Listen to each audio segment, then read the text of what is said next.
নমস্কার নবম শ্রেণীর শিক্ষার্থী বন্ধুরা, তোমাদের ভূগোলের ফার্স্ট টার্মিনালে যে ভারতের সম্পদ এই অধ্যায়টি থেকে যে ম্যাপ পয়েন্টিং বা মানচিত্র চিহ্নিতকরণ পরীক্ষায় আসবে, সেই মানচিত্র চিহ্নিতকরণ করার আগে ভারত এবং তার পার্শ্ববর্তী দেশগুলো কিভাবে অবস্থিত সেগুলো অবশ্যই জেনে রাখা উচিত।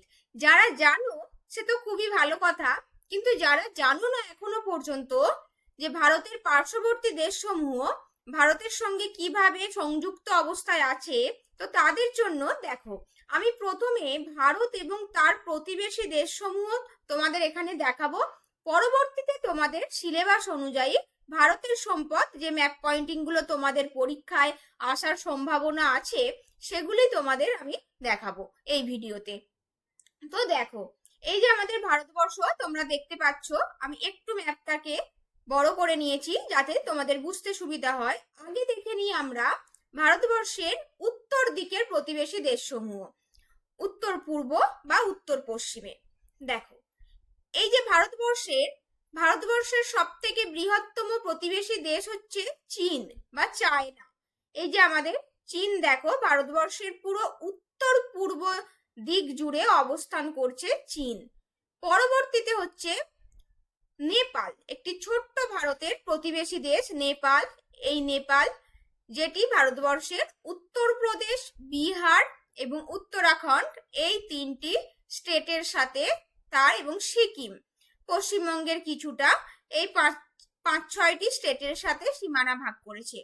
পরবর্তীতে দেখো এইটি হলো ভুটান এবং এবং আমাদের পূর্ব দিকের প্রতিবেশী দেশসমূহ হলো বাংলাদেশ, যে বাংলাদেশের সঙ্গে আমাদের পশ্চিমবঙ্গের সীমানা সর্বাধিক রয়েছে, এবং তারপরে হলো মায়ানমার। তো আশা করছি তোমরা দেখতে পেয়েছো। এবং এদিকে দেখো, এবার আমি চলে আসি পশ্চিম দিকে। পশ্চিম দিকে দেখো ভারতের একদম পাঞ্জাব, রাজস্থান, গুজরাট এই স্টেটগুলোর সাথে আছে জম্মু কাশ্মীর, এখানে হচ্ছে পাকিস্তান এবং এই অংশটি হচ্ছে আমাদের আফগানিস্তান। তো এগুলো গেল আমাদের উত্তর পূর্ব বা উত্তর পশ্চিম ভারতের প্রতিবেশী দেশ। পরবর্তীতে দেখো আমরা দক্ষিণ দিকে চলে যাই। দক্ষিণ দিকে দেখো আমাদের প্রতিবেশী দেশ হলো শ্রীলঙ্কা। এই যে এটি হলো আমাদের শ্রীলঙ্কা। তো আশা করছি তোমরা এটি বুঝতে পেরেছো, ভারতের প্রতিবেশী দেশসমূহ। এবং তোমরা তোমাদের বইয়ের মধ্যে দেখবে যেখানে ইন্ডিয়ার ম্যাপের ছবি আছে, তোমরা অবশ্যই স্টেট গুলো মনে রাখবে। বিশেষ করে এই যে আমাদের ওয়েস্ট বেঙ্গলের প্রতিবেশী রাজ্যগুলো ঝাড়খণ্ড, বিহার, ওড়িশা, ছত্তিশগড়, এদিকে চলে যাচ্ছে তোমাদের গুজরাট, রাজস্থান, মধ্যপ্রদেশ, উত্তরপ্রদেশ, এখানে দেখো মহারাষ্ট্র, তেলেঙ্গানা, এবং দক্ষিণ ভারতে গোয়া, অন্ধ্রপ্রদেশ, তামিলনাড়ু, কেরালা। তো গোয়া সব থেকে আমাদের ক্ষুদ্রতম রাজ্য এবং রাজস্থান হলো সব থেকে বৃহত্তম আয়তনের দিক থেকে। এবং একদম উত্তরে হচ্ছে আমাদের লাদাখ, জম্মু কাশ্মীর, যে দুটি কেন্দ্রশাসিত অঞ্চল। তার নিচে থাকছে হিমাচল প্রদেশ, তারপর হচ্ছে পাঞ্জাব, হরিয়ানা, দিল্লি, উত্তরাখণ্ড, এগুলো আছে। তো তোমরা আগে ভারতের ম্যাপটাকে অর্থাৎ ভালো করে দেখবে। ভারতের প্রতিবেশী দেশসমূহ তোমাদের বইয়ের মধ্যেই আছে। ভারতের মধ্যে আমাদের রাজ্যগুলো, যেমন উত্তর পূর্ব ভারতের রাজ্য হলো আমাদের অরুণাচল প্রদেশ, আসাম, মেঘালয়, নাগাল্যান্ড, মণিপুর, মিজোরাম, ত্রিপুরা। এগুলো দেখে তারপরে তোমরা সরাসরি ম্যাপ পয়েন্টিং গুলো করবে, তাহলে দেখবে তোমাদের মনে থাকবে বেশি। তো এবার চলো আমরা ম্যাপ পয়েন্টিং গুলো দেখে নিই।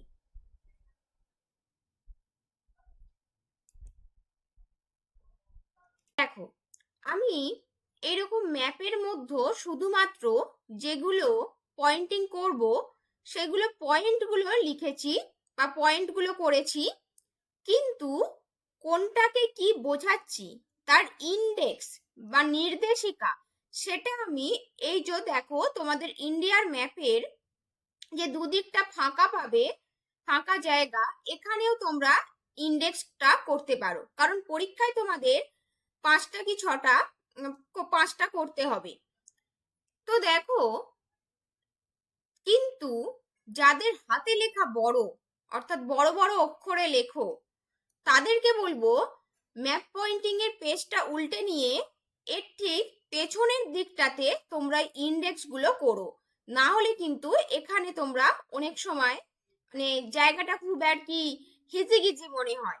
তো দেখো এখানে আমি তোমাদের দুই রকম প্রসেসেই ইন্ডেক্স করা দেখাবো।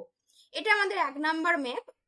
আমি মোট 3টি ম্যাপের মাধ্যমে তোমাদের সমগ্র যে সিলেবাস ভারতের সম্পদ তার মধ্য থেকে ম্যাপ পয়েন্টিং গুলো তুলে ধরেছি। দেখো এখানে আমি 1 নম্বরে কুদ্রেমুখ বা ভারতের বৃহত্তম ম্যাগনেটাইট খনিটা দেখিয়েছি। এই যে এখানটা দেখো একদম দক্ষিণ ভারতে যেটা কুদ্রেমুখ, আরব সাগরের তীরবর্তী এলাকায় দক্ষিণ ভারতে কর্ণাটক স্টেটের মধ্যে পড়ছে কুদ্রেমুখ।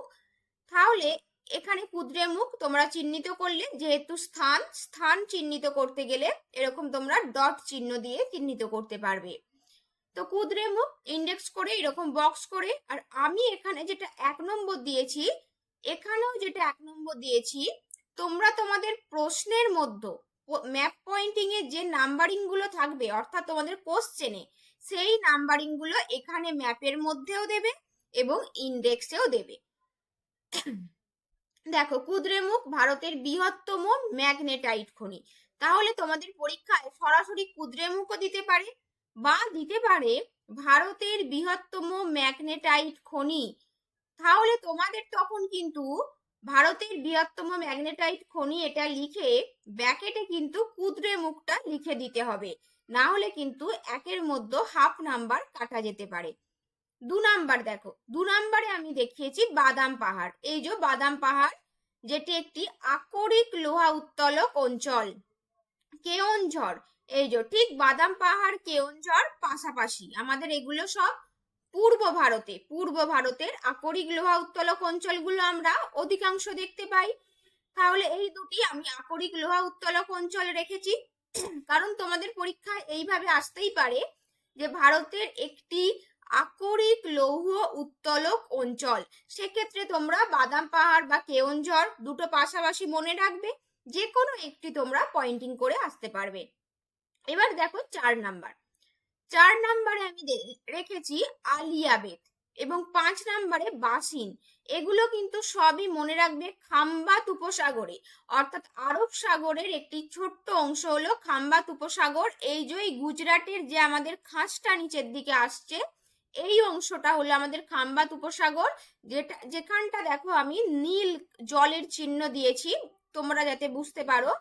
তো এই গেল আমাদের আলিয়াবেদ এবং 5 নম্বরে বাসিন পরপর, এবং 6 নম্বরে যেটা খুব গুরুত্বপূর্ণ বোম্বে হাই বা সাগর সম্রাট, যাই পয়েন্টিং আসুক তোমরা এই যে 6 নম্বরটা খুব ভালো করে মনে রাখো, কারণ এই বোম্বে হাই বা সাগর সম্রাট ভারতের বৃহত্তম তৈলখনি, যেটি একটি ভাসমান সমুদ্রগর্ভের মহিষোপান অঞ্চলে, মুম্বাই থেকে কিছুটা দূরে মহিষোপান অঞ্চলে আমাদের এই সাগর সম্রাট যে বা সাগর বিকাশ, এই দুটি ভাসমান প্ল্যাটফর্মের সাহায্যে তৈল উত্তোলন করা হয়। তাহলে এখানে আমি 3টি পরপর ভারতের তৈল উত্তোলক অঞ্চল বা তৈল খনি আমাদের চিহ্নিত করেছি, যাতে তোমাদের খুব সহজে মনে থাকে। একদম ওপরে আলিয়াবেদ, তার একটু নিচে বাসিন এবং তার একটু নিচে হচ্ছে আমাদের বোম্বে হাই বা সাগর সম্রাট। এবার চলো আমরা দেখে নিই। দেখো 7 নম্বর পারাদ্বীপ বন্দর এবং 8 নম্বর বিশাখাপত্তনম বন্দর। আমরা কেন এই বন্দরগুলো চিহ্নিত করেছি? এগুলো হলো লৌহ আকরিক রপ্তানি বন্দর। তাহলে দেখো পারাদ্বীপ আমরা কোথায় জানি? উড়িষ্যায়। এই যে পূর্ব দিকে প্রথম যে খাঁজটা, এই যে বাঁকটা, এই বাঁকটাতে হবে ঠিক পারাদ্বীপ, আর ঠিক তার নিচেই এই চিল্কা হ্রদ, এটা হলো আমাদের চিল্কা হ্রদ, মনে রাখবে। ঠিক চিল্কা হ্রদের নিচেই এটা হচ্ছে আমাদের বিশাখাপত্তনম, যেটি আমাদের অন্ধ্রপ্রদেশ রাজ্যে পড়ে যাচ্ছে। তাহলে মনে রাখো এটি চিল্কা হ্রদ, এই চিল্কা হ্রদের ওপরে থাকছে পারাদ্বীপ বন্দর এবং চিল্কা হ্রদের নিচে থাকছে বিশাখাপত্তনম বন্দর। এই দুটি বন্দর দিয়ে লৌহ আকরিক রপ্তানি হয়। এবং দেখো 9 নম্বরে আমি চিহ্নিত করেছি তোমাদের দিল্লি। এই যে দিল্লি শহরটা দেখো মনে রাখার সব থেকে ভালো উপায়, এই যে এখানে দেখো একদম ভারতের একদম যে টপ পয়েন্ট এখানটা, এখান দিয়ে সোজা উল্লম্ব ভাবে একটা মোটামুটি একটি চোখের ইশারায় নিচের দিকে নামবে এবং ঠিক এই নেপাল যে এই আমাদের ভারতের প্রতিবেশী দেশ নেপালে ঠিক একটু নেপাল থেকে একটু পশ্চিমে এসে ঠিক এই জায়গাটা করে তোমরা চিহ্নিত করবে দিল্লি, যেটি আমাদের ভারতের রাজধানী আর কি, এবং এনটিপিসির সদর দপ্তর। তো এখানে এই কয়েকটা তোমরা দেখতে পাচ্ছ, আমি ইন্ডেক্স এই দুই দিকে করেছি, এখানে আর ধরেনি, তাই আমি এই ম্যাপের পেজটা উল্টে নিয়ে এর পেছনের দিকে দেখো আমি 12 এবং 13 নম্বর চিহ্নিত করেছি। কি দেখো,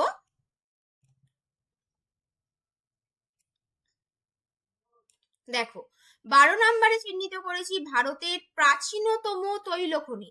ভারতের প্রাচীনতম তৈলখনি তোমাদের এটাও শুধু দিতে পারে, তোমাকে জানতে হবে ভারতের প্রাচীনতম তৈলখনির নাম কি, আসামের ডিগবয়, তো ব্যাকেটে লিখে দিতে হবে ডিগবয়। এবং 13 নম্বরে দিয়েছি লখিমপুর, এটিও একটি ভারতের তৈল উত্তোলক অঞ্চল। তো এইগুলো এইভাবেও আসতে পারে, দেখো উত্তর পূর্ব ভারতের একটি তৈলখনি তোমাদের পরীক্ষায় দিয়ে দিল, তখন কিন্তু উত্তর পূর্ব ভারতে দিলে তুমি যদি এইখানের পশ্চিম ভারতের তৈল উত্তোলক অঞ্চলগুলো দেখাও সেখানে কিন্তু হবে না। উত্তর পূর্ব ভারতে দিলে তোমাকে এখানে ডিগবয়, লখিমপুর, মাকুম, নাহারকাটিয়া এই সমস্ত স্থানগুলো তোমাকে দেখাতে হবে। আমি এখানে দুটো দেখিয়েছি, একটি হচ্ছে ডিগবয় যেটি ভারতের প্রাচীনতম তৈলখনি এবং আরেকটি হচ্ছে লখিমপুর। তো আশা করছি তোমরা এই ম্যাপ পয়েন্টিং গুলি বুঝতে পেরেছো। দেখো এবার আমরা 2 নাম্বার ম্যাপে চলে এসেছি। এখানে দেখো আমি 1 নাম্বারে এই যে অঞ্চলটা আমি একটা বলয়ের মতো অঞ্চল চিহ্নিত করেছি, এটি হলো দামোদর কয়লা বলয়, যেটি আমাদের ভারতের বৃহত্তম কয়লা বলয়, বা তোমাদের পরীক্ষা এভাবেও দিতে পারে একটি গোন্ডোয়ানা কয়লা বলয়। এবং 2 নাম্বারে দেখো দিয়েছি সোন মহানদী কয়লা বলয়, এবং 3 নাম্বারে সাতপুরা কয়লা বলয়, 4 নাম্বারে ওয়ার্ধা ইন্দ্রাবতী কয়লা বলয়। আমি ইন্ডেক্সের পেজটাও তোমাদের কিছুক্ষণ পরে দেখাচ্ছি। তো এখানে আমি 4টে চিহ্নিত করেছি তোমাদের একটু মানে যাতে তোমরা দেখে মনে রাখতে পারো। তবে তোমরা শুধুমাত্র এই দামোদর কয়লা বলয়, যেটি ভারতের বৃহত্তম কয়লা বলয়, এটি প্র্যাকটিস করে যেও, বাকি 3টে অতটা আসে না। দামোদর কয়লা বলয় যেটি দেখো আমাদের পশ্চিমবঙ্গ ঝাড়খণ্ডের অংশ নিয়ে গঠিত দামোদর কয়লা বলয়। পরবর্তীতে দেখো 5 নম্বরে আমি দেখিয়েছি একটি টারসিয়ারি কয়লা ক্ষেত্র। আমরা কি জানি, আসাম মেঘালয়ের যে ওই অংশটায় এখানটা গড়ে উঠেছে, যেটি উত্তর পূর্ব হিমালয়ের অংশ, এখানে টারসিয়ারি যুগের নবীন কয়লার সঞ্চয় আমরা পাই। তাই এই অংশটা তোমরা মনে রাখবে টারসিয়ারি কয়লা বলয়, কারণ অনেক সময় তোমাদের পরীক্ষায় দেয় একটি টারসিয়ারি কয়লা বলয় বা একটি গোন্ডোয়ানা কয়লা বলয় অঞ্চল। সেই রকম ভাবে যদি পরীক্ষায় আসে তোমরা সহজেই ম্যাপ পয়েন্টিং করে আসতে পারবে। এবং তারপর দেখো 6 নম্বরে রেখেছি রানীগঞ্জ, যেটি কি ভারতের প্রাচীনতম কয়লা খনি, অর্থাৎ ভারতবর্ষের সর্বপ্রথম কয়লা উত্তোলন হয়েছিল এই রানীগঞ্জ থেকে। যে রানীগঞ্জ কোথায়, দামোদর কয়লা বলয়ের মধ্যেই পড়ছে, তাই এখানে যেহেতু রানীগঞ্জ একটা পার্টিকুলার স্থান, সেখানটা এরকম তোমরা ডট চিহ্ন দিয়ে করবে। তো দেখো এই যে 6 নাম্বার এখানটা হচ্ছে তোমাদের রানীগঞ্জ। তারপর দেখো 7 নম্বরে রেখেছি ঠিক রানীগঞ্জ থেকে একটু পশ্চিমে সরে যেটি ঝাড়খণ্ডের ঝরিয়া, যেটি হলো ভারতের বৃহত্তম কয়লা খনি, এবং এই দুটি গোন্ডোয়ানা যুগের কয়লা খনি, রানীগঞ্জ এবং ঝরিয়া। তাহলে দেখো রানীগঞ্জ আর ঝরিয়া পাশাপাশি মনে রাখো। পরবর্তীতে দেখো 8 নম্বরটা কি, দক্ষিণ ভারতের একটি গুরুত্বপূর্ণ কয়লা উত্তোলক অঞ্চল ভারতের, যেটি হলো তামিলনাড়ুর নেভেলি বা নিয়েভেলি। তোমরা যে কোনো বইয়ে যে কোনো উচ্চারণ থাকতে পারে, একই ব্যাপার। নেভেলি বা নিয়েভেলি কেন গুরুত্বপূর্ণ, এটি হলো ভারতের বৃহত্তম লিগনাইট কয়লা অঞ্চল। লিগনাইট অর্থাৎ কয়লার যে শ্রেণীবিভাগ আমরা পড়েছিলাম, অ্যান্থ্রাসাইট, লিগনাইট, বিটুমিনাস, পিট, সেখানে যে লিগনাইট কয়লা খনির জন্য ভারতের বৃহত্তম কয়লা উত্তোলক খনি হলো তামিলনাড়ুর নেভেলি। এই যে এখানটা তামিলনাড়ু স্টেট, একদম তামিলনাড়ুর উপকূলবর্তী অঞ্চল নেভেলি। পরবর্তীতে দেখো আমি দেখিয়েছি তোমাদের 9 নম্বর হচ্ছে বিন্ধ্যাচল। বিন্ধ্যাচলটা কোথায়? মধ্যপ্রদেশ। মধ্যপ্রদেশের বিন্ধ্যাচল, এই যে এখানটা, এটি হলো ভারতের বৃহত্তম তাপবিদ্যুৎ কেন্দ্র, ভারতবর্ষের বৃহত্তম তাপবিদ্যুৎ কেন্দ্র। পরবর্তীতে দেখো 10 নম্বরে আমি রেখেছি তোমাদের কোল ইন্ডিয়ার সদর দপ্তর। তোমাদের টেক্সট বইয়ে যে 3টে সংস্থা আছে, কয়লা উত্তোলক সংস্থা কোল ইন্ডিয়া, আমাদের তাপবিদ্যুৎ নিয়ন্ত্রণ যেটা হয় সেই সংস্থার নাম কি? এনটিপিসি, এবং পরবর্তীতে হচ্ছে ওএনজিসি, যেখানে প্রাকৃতিক গ্যাস নিয়ে গবেষণা করা হয়। তো সেই দেখো আমাদের কোল ইন্ডিয়ার সদর দপ্তর সেটা হচ্ছে আমাদের কলকাতা। কলকাতা কোথায়? এই যে আমাদের পশ্চিমবঙ্গ, পশ্চিমবঙ্গের একদম যেটা দক্ষিণ পাটে কিছু, এই যে কলকাতা। কারণ কলকাতা থেকে আমরা কি জানি, আমাদের বঙ্গোপসাগরের সমুদ্র খুব বেশি দূরে নয়, তাই এখানে এই অংশটা হচ্ছে আমাদের কলকাতা। এই যে তোমরা খাঁজটা দেখতে পাচ্ছ, এই খাঁজের জাস্ট একটু তোমরা ওপরে করে দেবে কলকাতা। পরবর্তী দেখো আমি পরপর রেখেছি, এটা 10 নম্বর। 11 নম্বরে আমাদের করেছি দেরাদুন, উত্তরাখণ্ড স্টেটে আছে দেরাদুন। সেই দেরাদুন কি? দেরাদুন হচ্ছে আমাদের ওএনজিসির সদর দপ্তর। এবং 12 নম্বরে আমি রেখেছি এনটিপিসির সদর দপ্তর নিউ দিল্লি, যেটা আগের ম্যাপেও আমি করেছিলাম। তাহলে 10, 11, 12 3টি সংস্থার সদর দপ্তর পরপর আমি এখানে মানচিত্রে চিহ্নিত করেছি। পরবর্তীতে দেখো 13 নম্বরে আমি দেখিয়েছি মুপান্ডাল। মুপান্ডালটা কি? ভারতের বৃহত্তম বায়ু বিদ্যুৎ কেন্দ্র। দেখো এই যে 13 নম্বর, বায়ু বিদ্যুৎ কেন্দ্র। মনে রাখবে বায়ু শক্তি উৎপাদন সব সময় কোথায় হয়? উপকূলবর্তী অঞ্চলে, সমুদ্র উপকূলবর্তী অঞ্চলে। তাই মুপান্ডাল একদম আরব সাগরের উপকূলে অবস্থিত। এই যে মুপান্ডাল এখানটা, এই যে আমি দেখো এখানে আমি যেটা বায়ু বিদ্যুৎ কেন্দ্রের একটা বিশেষ চিহ্ন দিয়েছি, এই চিহ্নটা দিয়েও তোমরা চিহ্নিতকরণ করতে পারো, বা এমনি ডট চিহ্ন দিতে পারো এইরকম। তো এই হলো মুপান্ডাল আমাদের। এবং 14 নম্বরে দেখো আমি দেখিয়েছি ভারতের বৃহত্তম কয়লা সঞ্চয়, অর্থাৎ যেখানে সব থেকে বেশি সঞ্চিত আছে। উত্তোলন মানে কি? যেখানে উত্তোলন করা হয়, অর্থাৎ মাটির তলা থেকে কয়লা তুলে আনা হয়, সেটা হচ্ছে উত্তোলন। আর সঞ্চয় মানে হচ্ছে যেখানে সঞ্চিত আছে ভবিষ্যতের জন্য। সেটা কোথায়? উড়িষ্যার তালচের। এই যে উড়িষ্যার চিল্কা হ্রদ, চিল্কা হ্রদের জাস্ট একটু ওপরেই হচ্ছে উড়িষ্যার তালচের, যেটি ভারতের বৃহত্তম কয়লা সঞ্চয় ভান্ডার। দেখো এইটা আর একটা প্রসেসে আমি ম্যাপ পয়েন্টিংটা করেছি। আগের ম্যাপটায় আমি এই ম্যাপের দুই পাশে ফাঁকা জায়গায় ইন্ডেক্স করেছিলাম, কিন্তু এই ম্যাপটার আমি এখানে জাস্ট পয়েন্টিং গুলো করেছি, এবং ম্যাপটা উল্টে নিয়ে এর পেছনের দিকটাতেই জাস্ট সেখানে আমি দেখো এইভাবে ইন্ডেক্স গুলো করে নিয়েছি। তোমাদের একটু দেখাচ্ছি।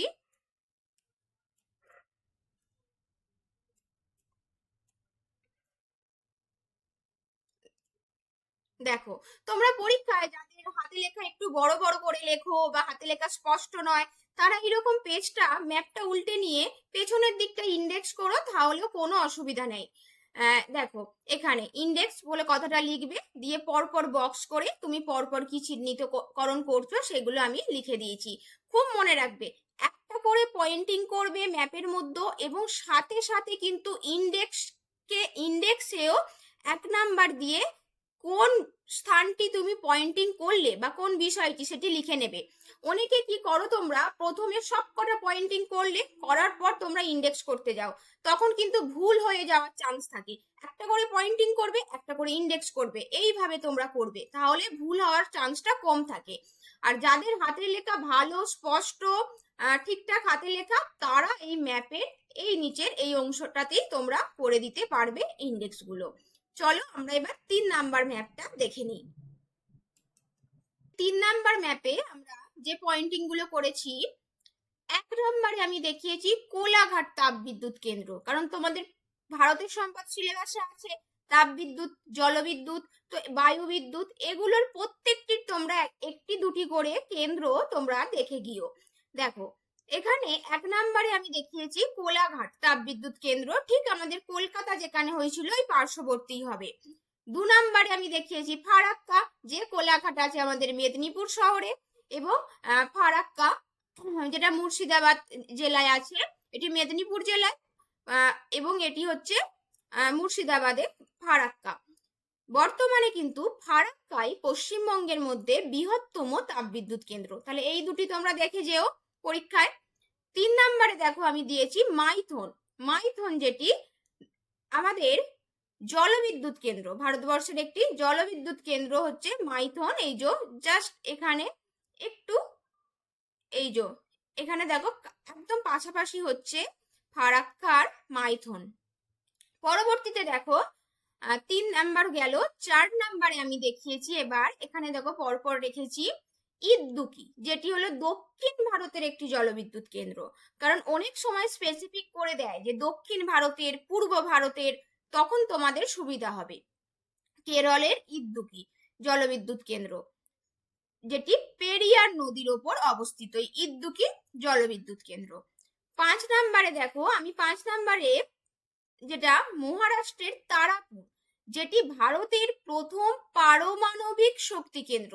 মহারাষ্ট্রের তারাপুর, এই যে একদম সমুদ্রের উপকূলবর্তী অঞ্চল। পরবর্তীতে দেখো 6 নাম্বারে রেখেছি কৈগা, এটিও কর্ণাটকের কৈগা, যেটি ভারতের আরেকটি অন্যতম পারমাণবিক শক্তি কেন্দ্র। তাহলে এই দুটি পারমাণবিক শক্তি কেন্দ্র তোমরা মনে রেখো, একটি হচ্ছে আমাদের তারাপুর যেটি প্রথম, এবং আরেকটি হলো কৈগা। পরবর্তীতে দেখো এটি খুব গুরুত্বপূর্ণ, তামিলনাড়ুর কুদানকুলাম। কুদানকুলামটা কেন গুরুত্বপূর্ণ? এটি বর্তমানে ভারতের বৃহত্তম এবং নবীনতম পারমাণবিক কেন্দ্র। তাহলে প্রথম হলো মহারাষ্ট্রের তারাপুর, এবং যেটি সব থেকে ভারতের বৃহত্তম এবং নবীনতম হলো আমাদের এই তামিলনাড়ুর কুদানকুলাম। আশা করছি তোমরা বুঝতে পেরেছো। পরবর্তী দেখো 8 নাম্বারে আমি দেখিয়েছি কামুথি, যেটি ভারতের বৃহত্তম সৌর বিদ্যুৎ উৎপাদন কেন্দ্র কামুথি। এবং তারপর তাতাপানি দেখিয়েছি 9 নাম্বারে। তাতাপানি কি? ছত্তিশগড়ের তাতাপানি হলো আমাদের বৃহত্তম ভূতাপ শক্তি কেন্দ্র। ভূতাপ অর্থাৎ ভূ অভ্যন্তরের তাপকে কাজে লাগিয়ে যে শক্তি উৎপাদন করা হয়, সেই তাতাপানি। এবং 10 নাম্বারে আছে খাম্মাম, যেটি তেলেঙ্গানা স্টেটে অবস্থিত। খাম্মাম যেটি, এটিও একটি ভূতাপ কেন্দ্র। তোমরা যে কোনো একটি দেখে যেও পরীক্ষায়। এটি হলো তাতাপানি আর এটি হলো খাম্মাম। পরবর্তীতে দেখো 11 নাম্বারে আমি দেখিয়েছি খাম্বাত উপসাগরে। এই যে এই খাসটা, যে খাম্বাত উপসাগরে আমাদের আলিয়াবেদ তৈলখনি অবস্থিত ছিল, তো এটি হলো খাম্বাত উপসাগর। 12 নাম্বারে দেখো পোখরান। পোখরান হলো আরেকটি আমাদের রাজস্থানের একটি সৌর বিদ্যুৎ কেন্দ্র। তো তোমাদের এই ম্যাপ পয়েন্টিং গুলো আমি এমন ভাবেই সাজিয়েছি, তোমাদের যে রায়মার্টিন কোশ্চেন ব্যাংক আছে তার অধিকাংশই তোমরা এর মধ্যেই পেয়ে যাবে। তো আমার এই ম্যাপ পয়েন্টিং এর ভিডিওটি কেমন লাগলো অবশ্যই কমেন্টে জানিও, এবং ভালো লাগলে লাইক এবং সাবস্ক্রাইব করে দিও। দেখো আমি এই ম্যাপটারও ইন্ডেক্স গুলো এবার তোমাদের দেখিয়ে দিই। এই দেখো, এই যে হচ্ছে আমাদের ইন্ডেক্স, এইভাবে আমি ইন্ডেক্স গুলো করে নিয়েছি। তো তোমাদের যে প্রসেসটা যার ভালো লাগবে সে সেই প্রসেসে ইন্ডেক্স করে নিও। সকলে ভালো থেকো, দেখা হচ্ছে নেক্সট ভিডিওতে।